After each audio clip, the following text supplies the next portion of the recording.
కూనేరు రైలు దుర్ఘటన జరిగిన ప్రాంతాన్ని పరిశీలించింది నలుగురు సభ్యుల ఎన్ఐఏ టీం. ఈ ప్రమాదంలో కుట్రకోణం ఉందని అనుమానిస్తున్న ఎన్ఐఏ ఆ దిశగా దర్యాప్తు చేస్తోంది. కాన్పూర్ తరహాలో ఉగ్రవాదులు పట్టాలు పేల్చివేశారని ఎన్ఐఏ అనుమానిస్తోంది. ఇటీవలే కాన్పూర్లో రైలు పట్టాలని పేల్చేశారు ఉగ్రవాదులు. మరోవైపు సిఐడి బృందం కూడా ఘటనా స్థలికి చేరుకుంది. CID ADG Tirumalarao, IG Amit కాగ్ నేతృత్వంలోని బృందం రైలు ప్రమాదం జరిగిన తీరును పరిశీలించింది.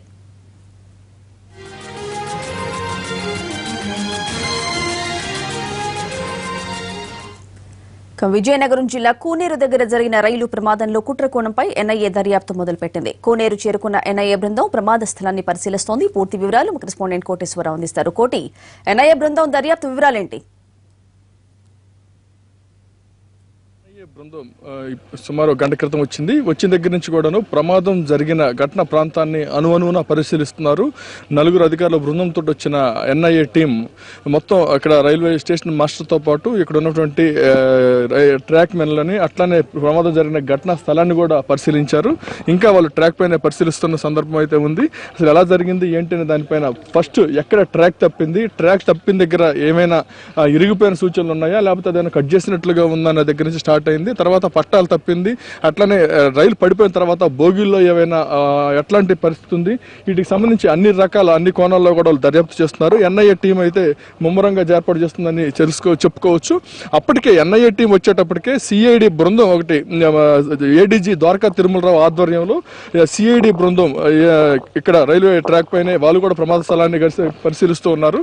ఆయనతో పాటు అమిత్ గార్గ్ ఐజీ కూడా ఉన్నారు. అయితే ఈ సిఐడి బృందం కూడా పూర్తి స్థాయిలో ఒక 5 టీములను డిఎస్పీ స్థాయి అధికారులతో 5 టీములను ఏర్పాటు చేయడం జరిగింది. వాళ్ళందరూ కూడాను ఈ ప్రమాదానికి ఘటనకు సంబంధించి మేము దర్యాప్తు చేస్తున్నారని చెప్పి ద్వారకా తిరుమలరావు చెప్పడం జరిగింది. అట్లాగే ఆ రోజు రైల్లో ఇంకా క్షతగాత్రులుగా ఎవరైతే బయటపడ్డారో వాళ్ళందరితో కూడా చర్చించిన తర్వాత ఆ ఘటనలో ఏమైనా పేలు సౌండ్ వినపడిందా, లేకపోతే ఇంకేమైనా ఆధారాలు ఉన్నాయా, వాళ్ళు ఏం చెప్తారు అనే దానిపైన పూర్తి స్థాయిలో వాళ్ళు ముమ్మరంగా దర్యాప్తు చేస్తున్నారు. అట్లానే ఇప్పటికే ఎఫ్ఎస్ఎల్, సిఐఎఫ్ఎస్ఎల్తో పాటు టెక్నికల్ టీమ్స్ కూడా రంగంలోకి దిగాయి. పూర్తి స్థాయిలో వాళ్ళు ఇదంతా తేల్చిన తర్వాత ఎంతమంది మృతులు ఉన్నారు ఏంటి అనే దానిపైన కూడా ఆరాధిస్తున్నారు.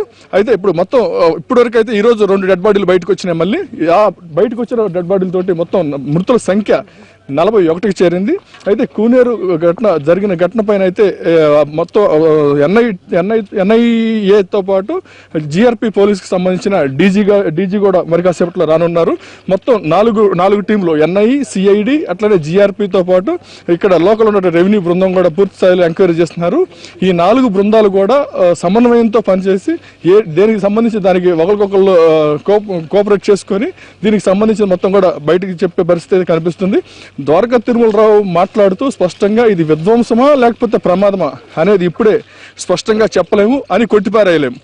ఈ పూర్తి స్థాయిలో దర్యాప్తు చేస్తున్నాము. ప్రాథమికంగా కొంత మెటీరియల్ సేకరించాము, ఆ తర్వాత ఏదైనా సరే మేము చెప్తాము, దీనిపైన ముమ్మర దర్యాప్తు చేస్తున్నామని చెప్పడం జరిగింది.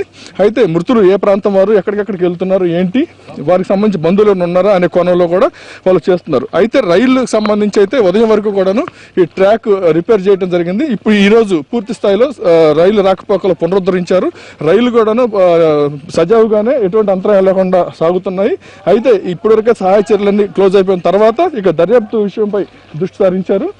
ఏదైనా సరే ఈ జరుగుతున్న దర్యాప్తు సంఘటనకు సంబంధించి అయితే ఈ రోజు సాయంత్రం వరకు కూడా ఈ ఎన్ఐఏ టీం కానీ సిఐడి బృందం కూడా అన్ని ఇక్కడే ఉండి పూర్తి స్థాయిలో జరిగిన తర్వాతనే ఇక్కడి నుంచి వెళ్ళే అవకాశాలు అయితే కనిపిస్తున్నాయి. స్వాతి. రైట్ కోటి, థ్యాంక్ యూ.